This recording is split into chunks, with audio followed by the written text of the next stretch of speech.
بزرگان محترم اور برادران عزیز، وقت تو مختصر ہوتا ہے لیکن باتیں بہت ہوتی ہیں، کیونکہ حالات ہی ایسے ہیں۔ قرب قیامت کا زمانہ ہے، فتنوں کا دور ہے، ایک فتنہ ختم نہیں ہوتا دوسرا فتنہ کھڑا ہو جاتا ہے۔ آج کل پاکستان پر بھی فتنوں کی یلغار ہے، طرح طرح کے فتنے، چھوٹے بڑے ہر طرح کے فتنے پھیلے ہوئے ہیں۔ ان سب کا ایک اصول اللہ تعالیٰ نے بتا رکھا ہے، اپنے آدمی کو اپنے عمل کو ٹھیک کر لے آدمی، فتنے کے نقصان سے بچا رہے گا۔ دعا کرے اللہم انا نعوذ بک من الفتن ما ظہر منہا وما بطن۔ یا اللہ، ہم آپ سے پناہ مانگتے ہیں فتنوں سے، آپ ہمیں آزمائش میں نہ ڈالیے، ہم کمزور ہیں۔ چھوٹے کھلے ہوئے فتنوں سے بھی بچائیے، چھپے ہوئے فتنوں سے بھی بچائیے۔ اللہ سے پناہ مانگتے رہیں، اپنے اعمال کی اصلاح کرتے رہیں۔ اور قرآن حکیم نے جگہ جگہ مختلف اصول بتا دیے ہیں۔ اصول ایک ہی ہوتے ہیں، عنوان مختلف ہوتے ہیں۔ ابھی جو میں نے قرآن کریم کی آیت پڑھی، اس میں فرمایا کہ ان اللہ یأمرکم، اے ایمان والو، اللہ تعالیٰ تم کو حکم دیتا ہے ان تؤدوا الامانات الی اہلہا، امانتیں جن کا حق ہے ان کو دے دو۔ اور امانتوں سے مراد ہے حقوق، جن کے حقوق ہیں ان کو دے دو۔ پورے دین کا خلاصہ بھی یہی ہے، میں بار بار کہتا رہا ہوں، پورے دین کا خلاصہ ادائے حقوق ہے اور حفظ حدود۔ اللہ کے حقوق بھی ادا کر دو، بندوں کے حقوق بھی ادا کر دو۔ جملہ چھوٹا سا ہے، معاملات بہت زیادہ ہیں، عمل بہت بڑا ہے، لمبا ہے اس کا۔ اللہ کے حقوق ادا کرو، نماز، روزہ، حج، زکوٰۃ وغیرہ، اور گناہوں سے بچنا، حرام چیزوں سے بچنا، جو حکم دے رکھے ہیں یہ اللہ تعالیٰ کے حقوق ہیں۔ اور معاشرت میں رہن سہن کے حالات میں کیا حقوق ہیں؟ دوسرے کو تکلیف نہ پہنچے، دوسرے کے ساتھ خیر خواہی کرو، کسی کو تکلیف نہ پہنچے۔ حدیث میں فرمایا کہ الدین النصیحہ، پورا دین خیر خواہی کا نام ہے، دوسروں کے ساتھ خیر خواہی، اور صرف مسلمانوں کے ساتھ نہیں بلکہ کافروں کے ساتھ بھی خیر خواہی۔ ادائے حقوق کا مسئلہ ہے، حقوق تو بہت ہیں ہمارے ذمے، اللہ تعالیٰ کے حقوق بھی ہیں، رسول اکرم صلی اللہ علیہ وسلم کے حقوق بھی ہیں۔ آج ہمارے سامنے ایک مسئلہ حضور صلی اللہ علیہ وسلم کے ناموس رسالت کا ہے۔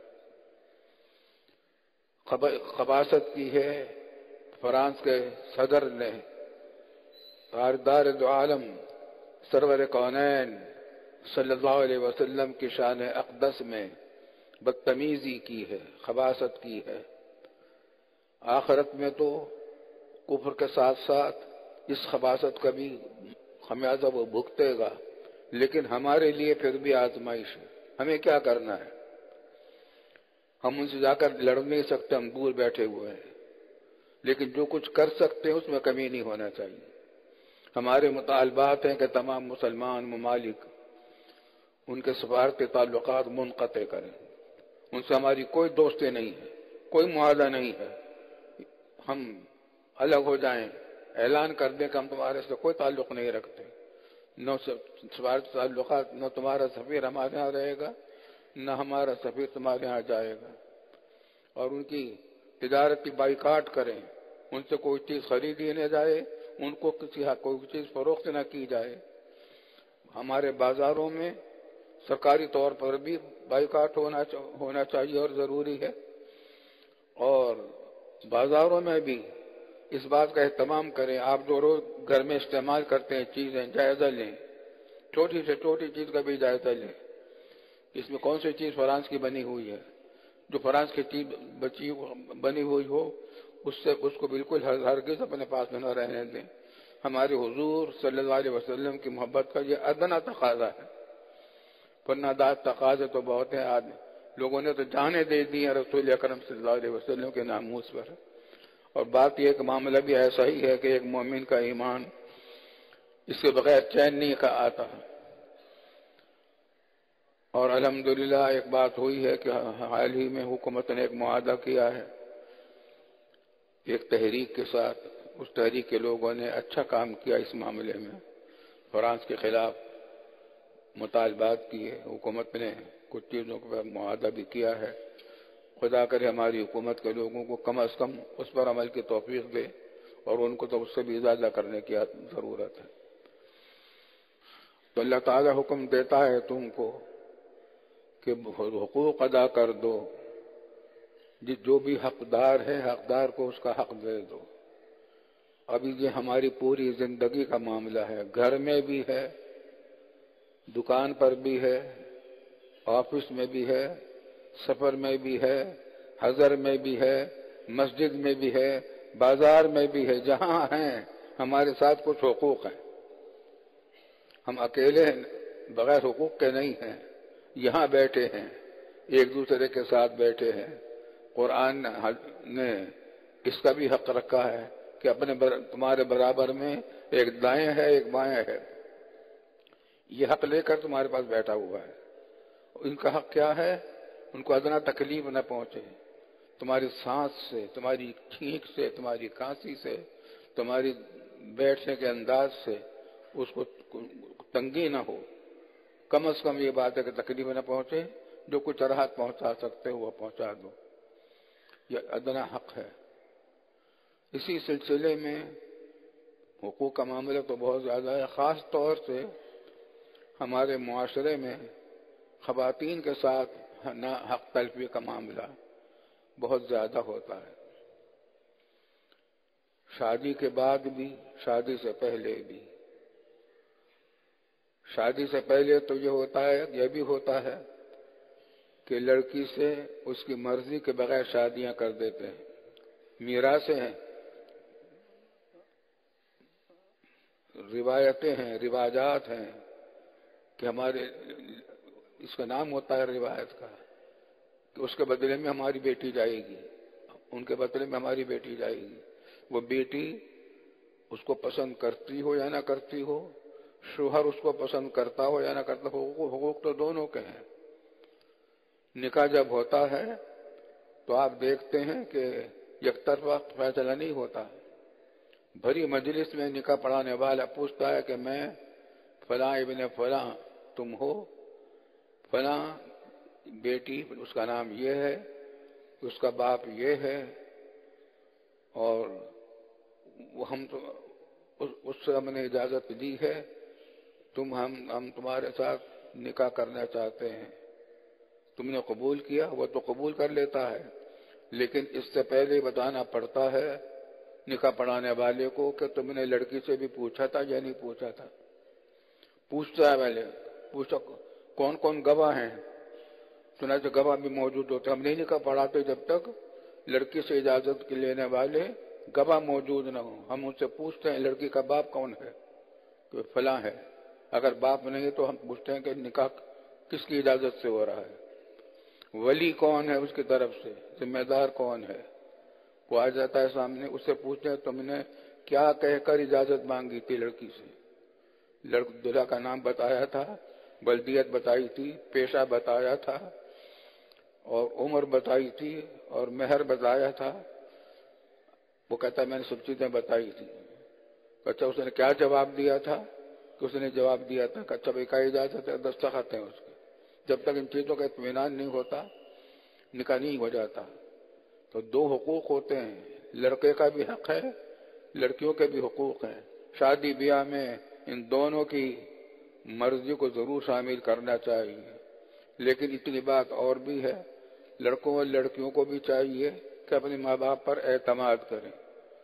وہ جتنے تحقیقات وہ کر سکتے ہیں تم نہیں کر سکتے اپنے رشتوں کے بارے میں. ان چیزوں کا بھی لحاظ رکھنے کی ضرورت ہوتی ہے. تو بعض اوقات نکاح میں حق تلفیاں ہوتی ہیں، کبھی شوہر کی حق تلفی، کبھی لڑکی کی حق تلفی، کبھی دونوں کی حق تلفی. بعض اوقات دونوں راضی نہیں ہوتے نکاح پر، اور زبردستی خاندان والے کہ نہیں ہم تمہاری شادی اس سے کریں گے، یہ ناجائز ہے، حرام ہے. اگر بیچاری نے زبان سے کہہ بھی دیا کہ میں قبول ہے، نکاح تو ہو جائے گا، مگر ایسا کرنے والے حرام کے مرتکب ہوں گے جو زبردستی کریں گے ماں باپ دلہا اور لڑکے اور لڑکی پر۔ ایک بات۔ دوسری بات ہمارے یہاں عورتوں پر یہ ہے کہ ان کو میراث نہیں دیتے۔ گاؤں گوٹوں میں ہمارے یہاں یہ رواج سندھ میں، اندرون سندھ میں، دیہاتوں میں عام طور سے لڑکیوں کو میراث نہیں دیتے، باپ کی بھائی کھائے جاتے ہیں، ساری کے ساری چچا تایا کھائے جاتے ہیں۔ اس کے بارے میں بھی میں پہلے کہہ چکا ہوں۔ قرآن کریم نے میراث کے لیے پورا ایک رکوع نازل کیا، ہر ایک کا حق ہے، کمی بیشی ایک ذرہ برابر اس میں جائز نہیں، حرام ہے، اس کا قانون ہے پورا بنا ہے، اس کی پابندی نہیں ہوتی، اور بہت ساری خواتین بیچاری محروم رہ جاتی ہیں۔ اچھا بعض اوقات کیا ہوتا ہے کہ کہنے کے لیے کہتے ہیں کہ ہم نے تو بہن سے پوچھا تھا کہ تمہیں منظور ہے، تم میراث لو گی؟ وہ بیچاری شرما میں کہہ دیتی ہے کہ بھائی میں کیا لوں گی، تم یہ لے لو۔ اب خوش ہوتے ہیں کہ ہم نے تو اجازت لی تھی۔ اس طرح کی اجازت نہیں، کھلی اجازت ہونی چاہیے کہ دیکھو تمہارا یہ حصہ ہے، تمہارا یہ حصہ ہے، تمہارا یہ حصہ ہے، اور پہلے سے ہونا چاہیے، حساب کتاب پہلے سے رکھے، کیونکہ مرنے کے بعد کچھ نہیں پتا کہ آپ کے وارثوں میں سے کوئی ذمہ داری کے ساتھ یہ کام کرے گا یا نہیں۔ بنیادی باتیں بنا کر رکھے، بھئی میری ملکیت میں فلاں چیزیں ہیں، میرے ذمہ اتنا فلاں کا قرض ہے، اور میرا اتنا قرض ہے، فلاں سامان گھر میں میرا ہے، اور فلاں سامان بیوی کا ہے، یہ سامان میرے بیٹے کا ہے، یہ سامان میرے بہو کا ہے۔ یہ تمام چیزیں معلوم ہونی چاہیے ہر ایک کی ملکیت میں۔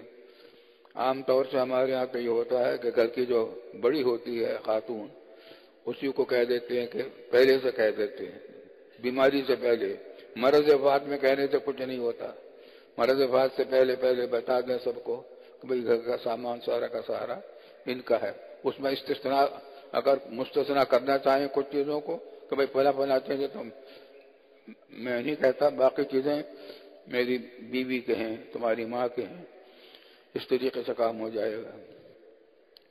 تو میراث کے اندر بھی گڑبڑ ہوتی ہے، اور ایک مسئلہ یہ ہوتا ہے کہ کام کاج ہمارے گاؤں گوٹوں میں لڑکے مرد تو آرام کرتے ہیں گھروں میں، تاش کھیلتے ہیں، پہلے لوڈو کھیلتے تھے، کبھی تاش کھیلتے تھے، اب اے سی اب موبائل دیکھتے رہتے ہیں، عیاشیاں کرتے رہتے ہیں، اور ملازمت کرواتے ہیں اپنی ماؤں کی، بہنوں کی، اور عورتوں کو گھر میں کام۔ آج کل ہمارے گھروں میں کام کرنے والی جو خواتین ملتی ہیں بیچاری، ان کے شوہر، ان میں بہت سارے لوگ ایسے ہوتے ہیں ان کا شوہر تندرست ہے، شوہر کام نہیں کرتے، کام اپنی بیوی سے کرواتے ہیں، حالانکہ اس کی ذمہ داری شریعت نے کام کی ذمہ داری، باہر کمانے کی ذمہ داری عورت پر نہیں ڈالی، بلکہ اس کو سارا خرچہ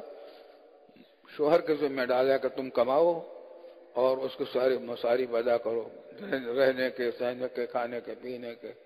اس پر بھی نہیں ہو رہا ہے کام، اس کی توجہ ضرورت ہے۔ یہ مسجدوں کے جو خطیب حضرات ہیں وہ اس طرف توجہ دیں، سرکاری ملازمین بھی، افسران بھی، مقامی اور بلدیاتی اداروں کے جو ذمہ دار لوگ ہوتے ہیں وہ جائزہ لیں کہ ہمارے یہاں کہیں ایسا تو نہیں ہو رہا ہے کہ مرد گھر میں بیٹھے ہوں اور عورتوں کو کمانے کے لیے گھر میں بھیج رکھا ہو، یہ ناانصافی ہے۔ اور اچھا ایک انصاف کیا ہے ہمارے غیر ملکی معاشرے نے، مغربی معاشرے نے، کہ ہم نے عورت کو آزادی دی ہے، مگر آزادی عجیب و غریب ہے۔ میں وہاں ایک مرتبہ جب سب سے پہلے جانا ہوا کینیڈا، سب سے پہلے جب گیا تھا، تو اس کا لمبی تفصیل بات ہے، تو وہ ہماری جو میزبان تھے ان کی بیٹیاں عالمہ تھیں، اور ان کی پڑوسن تھی ایک عیسائی خاتون۔ وہ اپنے بچے کو جب آفس جاتی تھی ڈیوٹی پر تو ان کے پاس چھوڑ جاتی تھی دن بھر، چنانچہ وہی بچی ایک مرتبہ میں سو رہا تھا، سونے کے وقت میں تو توتلی زبان میں مجھے بیدار کرنے کے لیے آئی کہ آپ کا ناشتہ تیار ہے، توتلی زبان میں. اسی زبان انگریزی سمجھ لیتا تھا. میں نے مالکان سے پوچھا، میزبانوں سے پوچھا، میں نے میزبانوں سے پوچھا کہ یہ بچی کون ہے؟ کہا کہ یہ ہماری پڑوسن کی بچی ہے. کیا مذہب ہے؟ عیسائی ہے. ماں کہاں جاتی ہے؟ ماں ڈیوٹی پر جاتی ہے، ملازمت کرتی ہے. بچی کا باپ کہاں ہے؟ یہ بات ہو رہی ہے کینیڈا میں. وہ کہہ رہا میرا باپ جو ہے وہ اٹلی میں کام کرتا ہے، ملازمت کرتا ہے. یہ بھی ملازمت یہاں کر رہی ہے بیوی، باپ وہاں ملازمت کر رہا ہے اور بچی پل رہی ہے مسلمانوں کے گھر میں. تو میں نے پوچھا گھر والوں سے کہ بھئی تمہیں تو بچی کو بہت اچھا موقع ہے، اس کو تم آداب سکھاؤ اسلام کے، اس کو تربیت بھی دے سکتے ہو. کہنے لگے کچھ ماں نے تو یہ کہا ہے ہم سے کہ تم میری بچی کو بھی ایسا ہی بناؤ جیسی تم ہو. خلاصہ کیا ہے کہ وہاں پر عورت کی آزادی کیا ہے کہ عورت جانے سے پہلے اپنا کھانا بھی کچھ بنائے گی، ناشتہ کرے گی، بچے کو بھی کچھ کھلائے پلائے گی، بچے کا سب کھانے کا انتظام کرے گی، اسکول بھیجنے کا انتظام کرے گی، پھر آئے گی وہاں. گھر کے کام کاج اس کی ذمہ داری میں پہلے کی طرح ہیں. حالانکہ اسلام نے جو تعلیم دی اس میں یہ ہے کہ تعلیم خرچے کی سارا خرچہ، سارے کی ذمہ داریاں باپ کی ہے، ماں کی نہیں ہے. اس کو ڈبل ڈیوٹی، ماں کی باہر کی ڈیوٹی بھی لگا دی، گھر کی ڈیوٹی بھی لگا دی. اور حالانکہ اسلام کی معاشرے میں یہ ہے کہ گھر کے کام کاج عورتیں سنبھالیں، باہر کے کمانے کا کام مرد کریں.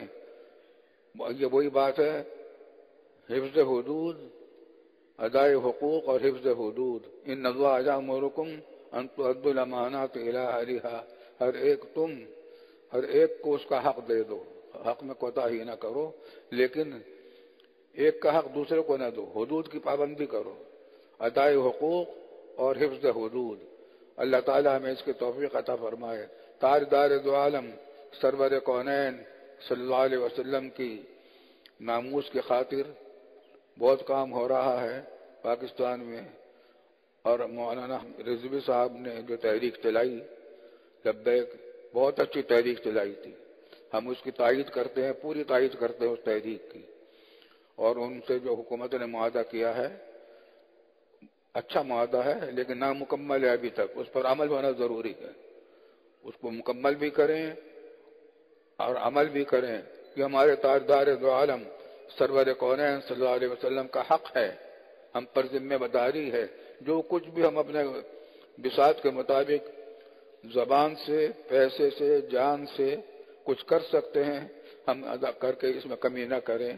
اور تاجدار دو عالم سرور کونین صلی اللہ علیہ وسلم کی شفاعت کے امیدوار رہیں. ہمیں ان کی شفاعت کی ضرورت ہوگی میدان حشر میں بھی اور میدان حساب میں بھی اور جنت میں داخلے کے وقت بھی. ہمیں ہر جگہ رسول اللہ صلی اللہ علیہ وسلم کی شفاعت کی ضرورت ہے. کچھ تو ہم اس قابل ہو جائیں کہ تم منہ دکھا سکیں رسول اللہ صلی اللہ علیہ وسلم کی. ہم ان کی سنتوں کو زندہ کرنا ہماری ذمہ داری ہے. ایک بات یہ بھی ہے کہ رسول اکرم صلی اللہ علیہ وسلم کی کسی ایک سنت کو اگر کسی نے زندہ کیا تو اس کو 100 شہیدوں کا ثواب ملتا ہے. جہاد میں 100 شہید ہو جائیں جتنا ثواب ان کو ملتا ہے، کسی ایک سنت کو زندہ کرنے کا ثواب اللہ تعالیٰ اس کو دیتے ہیں. حضور صلی اللہ علیہ وسلم حضرت صلی اللہ علیہ وسلم کے محبوب ہیں.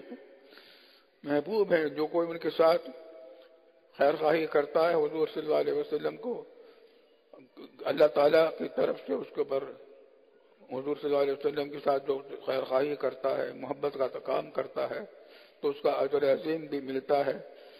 بہت ساری سنتیں مردہ ہو رہی ہیں، ان سنتوں کو زندہ کریں. اس کے لیے تھوڑی سی معلومات بھی حاصل کریں. عورتوں کو بھی مردوں کو بھی. عورتوں کے لیے بہشتی زیور کتاب بہت اچھی کتاب ہے، اردو میں ہے. ضروری مسائل شوہر کے کیا حقوق ہیں، بیوی کے کیا حقوق ہیں، ان چیزوں کی بشت جبر میں مل جاتی ہیں. اور بھی علماء سے پوچھیں اور کتابوں کا مطالعہ کریں اور اپنے آپ کو سچا پکا مسلمان بنا دیں. اور وہ سچا پکا مسلمان ہونے کا مطلب میں یہ نہیں کہہ رہا ہوں کہ فرشتہ بنا لیں، فرشتہ تو نہیں ہم بن سکتے. ایسا نہیں ہو سکتا کہ ہم صغیرہ گناہ بھی بالکل نہ کریں، کوئی گناہ ہم سے نہ ہو. گناہ تو ہم سے ہوتے رہتے ہیں. کوشش کریں گناہ سے بچنے کی، جتنی ہو سکے کوشش کر لیں.